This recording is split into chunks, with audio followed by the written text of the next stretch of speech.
Hello guys, कैसे हैं आप लोग। आई होप आप लोग सब बढ़िया होंगे। तो अब डिस्कस करते हैं हम लोग क्या सिफिलिस के बारे में। Yes, it is a sexually transmitted disease. Yes, इसमें अल्सर आता है। यस, इसमें हमें पता है कि हमको पेनलेस अल्सर आता है, जो इसमें हमें पता है कि जो लिम्फ नोड है इन्वॉल्वमेंट होगी, इनलार्जमेंट होगा, बट वो पेनलेस होगा। ये सब मैं कैसे बोल पा रहा हूँ, बिकॉज पिछली वीडियो में हमने सिफिलिस को यहाँ पे देखा था।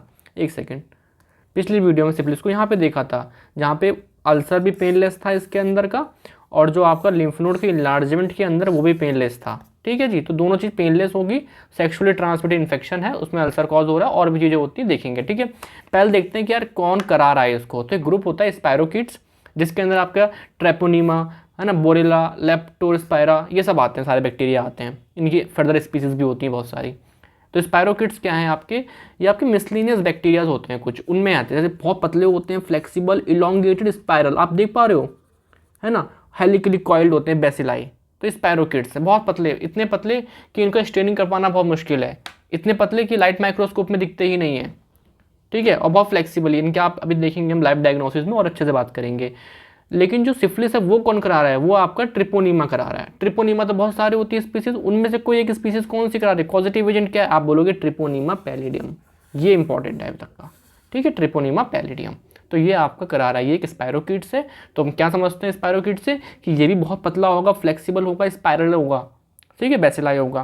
तो ये समझ में हमको आ रहा है क्या, coccobacilli. Okay, mode of transmission देखते हैं तो कैसे फैल रहा है। तो यस, हमने पता है यार सेक्सुअली कॉन्टैक्ट के थ्रू फैलता है मोस्टली, बट ऐसा नहीं है कि सेक्सुअल कॉन्टैक्ट के ही थ्रू फैल रहा है। नॉन वेनरल मोड मतलब कि other than sexual contact, sexual spread के अलावा भी हो सकता है डायरेक्ट कॉन्टैक्ट, किसी एक ने हैंडशेक किया उसके थ्रू, मतलब एक को पहले सिफिलिस था दूसरे पे पहुंच गया, या फिर ब्लड ट्रांसमिशन, ब्लड ट्रांसफ्यूजन करा, एक ब्लड में आपका सिफिलिस था, बैक्टीरिया था, किसी हेल्दी में चला गया, तो ट्रांसप्लांटल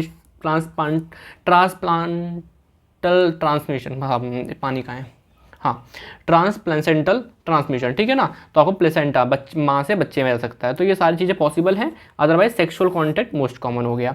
इंक्यूबेशन पीरियड की बात करें तो 9 से 90 दिन है। आप बोलोगे इतनी बड़ी रेंज कैसे, इसके पीछे एक सिंपल सा फंडा ये है कि जितने बैक्टीरिया आएंगे उतना ही कम आपका इंक्यूबेशन पीरियड होगा, मतलब इनोकुलम डोज, है ना, ज़्यादा होगा अगर बैक्टीरिया का लोड तो इंक्यूबेशन पीरियड कम हो जाएगा। ठीक है, ठीक है। अब मेन डिस्कस करते हैं कहानी क्लिनिकल मैनिफेस्टेशन की। देखो मैंने क्या बोला आपसे, यहाँ लिखा क्या है, nearly 30% of person who have sexual exposure with an infected partner develop syphilis. मतलब एक पार्टनर सिफिलिस की बीमारी है तो कितने परसेंट चांस है कि उस पर्सन को भी हो जाएगा, साथ वाले को, तो 30% कह रहा हूँ। और इस बीमारी को बोला जाता है द ग्रेट प्रिटेंडर। मतलब आप देखोगे इसके जो क्लिनिकल मैनिफेस्टेशन है ना, ये मतलब अलग अलग टाइम पे एकदम अलग अलग मैनिफेस्टेशन दिखा रही है, किसी और बीमारी का दिखा रही है, प्रिटेंड कर रहा है सिफिलिस बट प्रिटेंड कर रहा है कोई और मैनिफेस्टेशन है, कोई और दिक्कत है। ठीक है, अभी आप देखेंगे बहुत से अलग अलग चीज़ें आएंगी इसके अंदर। तो अब मैं बोल रहा हूँ आपसे, किसी को सिफिलिस हुआ और उसका ट्रीटमेंट नहीं हुआ, डायग्नोसिस नहीं हुआ, ट्रीटमेंट नहीं हुआ, तो इस सिफिलिस को 4 स्टेज से जाना पड़ता है, स्टार्टिंग विद प्राइमरी सिफिलिस, फिर सेकेंडरी सिफिलिस, और फिर लेटेंट सिफिलिस। कभी भी सेकेंड टर्शरी, बीच में लेटेंट आएगा, और फिर टर्शरी सिफिलिस जिसको हम लेट सिफिलिस से बोलते हैं। रेयर होता है, बहुत रेयर होता है यहाँ तक पहुँच जाए, उससे पहले ही डायग्नोस करके ट्रीटमेंट हो जाना चाहिए। अगर नहीं हो रहा, मैंने क्या बोला, ये 4 स्टेज जब भी आएंगे उस जीवन में जब वो ट्रीटमेंट नहीं लेगा, अनट्रीटेड रहेगा। ठीक है, तो एक एक करके समझते हैं कि हर स्टेज में क्या क्या हो रहा है। तो स्टार्टिंग की स्टेज, इंक्यूबेशन पीरियड के बाद वाली, मतलब 9 से लेकर 90 दिन, मान लो एवरेज ह्यूमन में कितना, 21 डेज मान लो, ऐसा होता है ना। 21 डेज के बाद जो पहले चीज़ आएगी वो होगी प्राइमरी सिफिलिस। उसमें 2 चीज़ें याद रखनी है हम लोग को। क्या याद रखना है कि एक अल्सर होगा, फोड़ा होगा, प्राइमरी कैंकर, जैसे बोलेंगे वो हार्ड होगा दिखने में, है ना, जैसे आपको दिख रहा है यहाँ पे पेनिस है, यहाँ पे ये दिख रहा है। ठीक है, तो ये सिंगल पेनलेस हार्ड इंड्यूरेटेड अल्सर, बहुत हार्ड होगा, बेस एकदम हार्ड होगा। ठीक है, तो आपका सिंगल पेनलेस हार्ड इंड्यूरेटेड अल्सर देखने मिलेगा। कॉमन साइड पेनिस पे, है ना, वजाइना और फीमेल और मेल में। ठीक, समझ में हमको आ रहा है क्या। तो यहाँ पे मैंने ये हमें आता है, कैसे आता है हमको, क्लासिफिकेशन से, कि जो अल्सर होगा वो पेनलेस होने वाला है, अल्सर जो है वो पेनलेस होने वाला है। ठीक है, और क्या देखने मिलेगा यहाँ पे, रीजनल लिम्फ एडिनोपैथी। यहाँ पे कौन सी यूजली होती है, इंग्वाइनल, कैसी रहेगी, पेनलेस रहेगी। ये 2 बातें तो हमने कल ही कर ली थी, मतलब कल मतलब प्रीवियस लेक्चर में ही कर ली थी। समझ में हमको आ रहा है। ठीक है, एक बार फिर बता दूँ, पेनलेस अल्सर और जो लिम्फ नोड का इन्वॉल्वमेंट है वो भी पेनलेस है। समझ में आ रहा है कि दोनों चीज़ हैं तो सिफिलिस। चलो आ जाओ। अब मेरी बात समझना, ये जो चीज़ हुई है आपकी, जो फोड़ा बना, ये जो आपका जो हार्ड कैंकरे बना है, ये आपका 4 से 6 हफ्ते में हील कर जाएगा, सब कुछ नॉर्मल हो जाएगा, और जो लिम्फेडेनोपैथी है वो कुछ समय बाद ठीक हो जाएगी।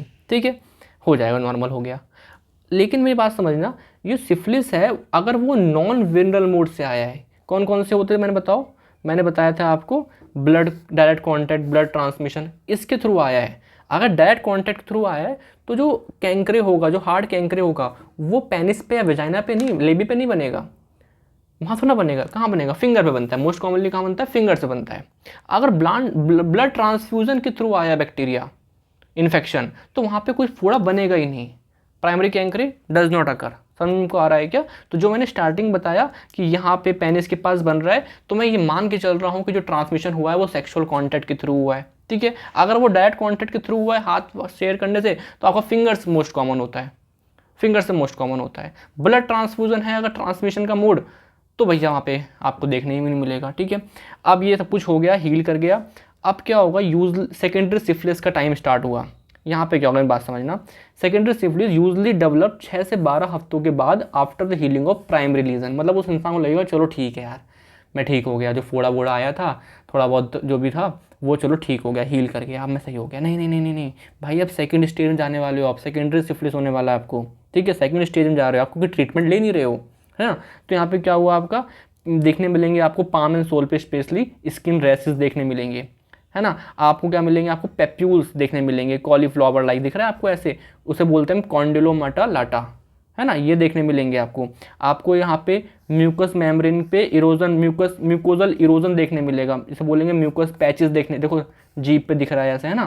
तो ये 3 चीज़ें देखने मिलेंगी, ये 3 नाम याद रखो बिल्कुल बिल्कुल। स्किन रैशेस देखने मिलेंगे कहाँ पे, पाम एंड सोल पे, कॉन्डिलोमाटा लाटा, म्यूकोक्यूटेनियस पेप्यूल्स हैं आपको दिख रहा है ये, है ना। और क्या हो, म्यूकस पैचेस देखने मिलेंगे, मतलब म्यूकस पैचेस मतलब जो म्यूकोजल एपिथेलियम है वो इरोड होगी, थोड़ी सी इरोजन हो जाएगा, है ना वहाँ पे। चलो आ जाओ, अब चलो ये सब कुछ हुआ, ये सब कुछ हुआ, अब ये सब कुछ ठीक हो गया, ये सब कुछ ठीक हो गया। अब यहाँ पे होता है लेटेंट सिफिलिस का एंट्री। अब लेटेंट सिफिलिस को मैंने 2 हिस्सों में बांटा कि जो लेटेंट सिफिलिस में होने वाला है, अगर वो 1 साल के अंदर अंदर होता है इन्फेक्शन के, है ना, मतलब जो इन्फेक्शन स्टार्ट हुआ उसके 1 साल के अंदर अंदर होता है, तो बोलेंगे अर्ली लेटेंट सिफिलिस। 1 साल के बाद होता है तो बोलेंगे लेट लेटेंट सिफिलिस। क्या होता है ये तो बताया ही नहीं मैंने, सुनो मेरी बात। जितने मैंने आपको क्लिनिकल मैनिफेस्टेशन दिखाई, ये सारी, ये है ना, ये सब कुछ, ये सारी कैसी हो गई, एब्सेंस हो गई, सब चली गई, सब खत्म हो गई। अब पेशेंट बोलेगा ठीक है भाई, अच्छा अच्छा बच्चा, लेकिन जो उसका पॉजिटिव सीरोलॉजिकल टेस्ट, मतलब आपको जो एंटीबॉडी होंगे सिफिलिस की, वो अभी भी प्रेजेंट होंगी, पेशेंट अभी भी इन्फेक्शियस होगा, CSF नॉर्मल होगा, लेकिन पेशेंट अभी भी इन्फेक्शियस है, पेशेंट के सिम्टम्स सारे चले गए, वो लेटेंट हो गया, वो जो बैक्टीरिया था वो कैसा हो गया गाइस, एक सेकेंड, एक मिनट, हाँ, वो जो बैक्टीरिया था वो भी लेटेंट हो गया है, वो अभी कोई दिक्कत नहीं कर रहा, बट उसकी एंटीबॉडीज अभी भी ब्लड में है, अभी भी वो इन्फेक्शियस, अगर वो सेक्सुअल कॉन्टैक्ट किसी से करता है तो उसके पार्टनर को फैलेगा, सब कुछ होगा, बट वो सिम्टम्स नहीं आ रहे हैं, इसलिए बोल रहे हैं उसको लेटेंट सिफिलिस। लेटेंट सिफिलिस, अगर ये चीज़ 1 साल के अंदर होती है तो अर्ली लेटेंट सिफिलिस, 1 साल के बाद होती तो लेट लेटेंट सिफिलिस, है ना। अब मेरे पास फेट क्या है, ठीक है भैया शांत हो गया बैक्टीरिया, अब क्या, या तो वो अब ऐसा ही रहेगा लाइफ लॉन्ग, मतलब life long persist in life long infection फैलाएगा, खुद को कुछ नहीं हो रहा, ठीक है, या फिर development of the late syphilis, ये बहुत कॉमन है ना, ये होना रेयर है, बट फिर मैं बोल रहा हूँ ये सब क्यों होगा, ट्रीटमेंट नहीं लोगे, एट एनी स्टेज ट्रीटमेंट मिलेगा तो कोई भी स्टेज, अगली स्टेज नहीं आएगी, ठीक है। तो अगली स्टेज जाएगा डेवलपमेंट ऑफ लेट सिफिलिस, हम देखेंगे अभी, या फिर कभी कभी स्पॉन्टेनियस क्योर, जो कि बहुत रेयर है, ठीक है, स्पॉन्टेनियस क्योर भी हो जाता है। मैंने क्या बोला, पहले हुआ प्राइमरी सिफिलिस, ठीक हुआ, सेकेंडरी सिफिलिस, सेकेंडरी सिफिलिस के बाद आया आपका लेटेंट सिफिलिस। लेटेंट सिफिलिस के बाद 3 ऑप्शन खुलते हैं, या तो वैसा ही रहेगा हमेशा लाइफ लॉन्ग, या तो अगली स्टेज पे जाएगा, या तो क्योर हो जाएगा। अब चलते हैं अगली स्टेज पे, मतलब कि यहाँ कहा डाटा है कि 33% of the untreated patient developed after decades, काफ़ी समय तक लेटेंट रहने के बाद ये वापस से आता है as a tertiary syphilis, as a late syphilis. Late क्यों बोल रहे हैं, बिकॉज आफ्टर अ डिकेड कुछ चीज़ देखने मिल रही है हम लोगों को, समझ को आ रहा है क्या, ठीक है। तो यहाँ पे क्या क्या देखने मिलेगा हम लोगों को, 15% लोगों में ग्यूमा ग्यूमा मतलब कुछ भी नहीं, टीबी वगैरह में होता है, ग्रैनुलोमेटस लीजन मिलेंगे बोन पे, स्किन पे, इवन ऑर्गन्स में। देख रहे हैं आपको ग्रैनुलोमा देखने मिलेगा बोन्स के अंदर, स्किन के अंदर, ठीक है, पूरी बॉडी में ऑलराउंड। और आपको कार्डियोवैस्कुलर सिफिलिस देखने मिलेगा, जिसमें आपका एन्यूरिज्म, असेंडिंग आयोर्टा का पढ़ा होगा आप लोगों ने पैथोलॉजी में, डायलेशन होता है वेसल्स का, तो वो देखने मिलेगा। आयोर्टिक रिगर्गिटेशन देखने मिलेगा 10% लोगों में। न्यूरोसिफिलिस, मेनिंजाइटिस, वेस्कुलाइटिस, टेबिस डोर्सालिस, जहाँ पे आपका डोर्सल रूट इन्वॉल्व हो जाता है, खराब हो जाता है, ठीक है। तो ये आपको न्यूरोसिफिलिस, कार्डियोवैस्कुलर सिफिलिस, ग्यूमा, मतलब ये बहुत सीवियर चीज़ें हैं। ये कब आ रही है समझ में हमको आ गया, ठीक है। चलो मैं फिर से बताता हूँ एक बार, है ना, एक सेकेंड। लैब डायग्नोसिस वीडियो में नहीं पढ़ाऊँगा। हाँ, प्राइमरी सिफिलिस हुआ, सेकेंडरी सिफिलिस हुआ। प्राइमरी सिफिलिस में क्या था बताओ, आपका सिंपल से 2 चीज़ें हुई थी यहाँ पे, आपको देखने मिलेंगे हार्ड कैंकरे, मतलब वो अल्सर्स जो पेनलेस होंगे, और जो लिम्फ नोड भी इन्वॉल्व होगा वो भी पेनलेस होगा। 2 चीज़ें हो गई। फिर सेकेंडरी सिफिलिस में हमें 3 चीज़ें देखने मिलती, स्किन रैशेज देखने मिले थे, फिर आपको क्या देखिए कॉन्डिलोमाटा लाटा देखने मिला था, और आपको म्यूकस पैचेस देखने मिले था, वो भी हील कर गया। फिर वो आता है लेटेंट स्टेज, है ना, जो फिर वहाँ पे बैक्टीरिया शांत हो जाता है, कोई भी मैनिफेस्टेशन, क्लिनिकल मैनिफेस्टेशन नहीं दिखती है। इस स्टेज के बाद 3 रास्ते खुलते हैं, या तो ऐसा ही रहे लाइफ लॉन्ग, या तो नेक्स्ट स्टेज में जाए, या फिर क्या हो जाए, क्योर हो जाए, ठीक है।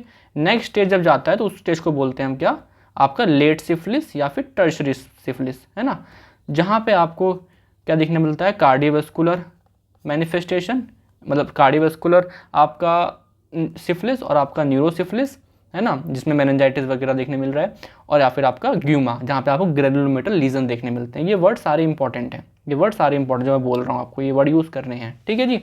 तो इतना पढ़ना है, तो ये आपका पूरा समझा दिया मैंने। अगला लेक्चर उतना ही और इम्पॉर्टेंट है, प्लीज़ इसको एक साथ देखना। मैं एक साथ नहीं पढ़ा, वीडियो लंबी हो जाएगी, कोई बात नहीं। हमने सिफिलिस के बारे में जाना, बैक्टीरिया क्या करता है वो जाना, कैसे करता है, mainly primary, secondary, latent and then late, ये सब जान लिया है। अब डिस्कस करते हैं हम लैब डायग्नोसिस अगली वीडियो में। इसके बाद तुरंत देखना, ठीक है, समझ में हमको कुछ अच्छे से आएगा।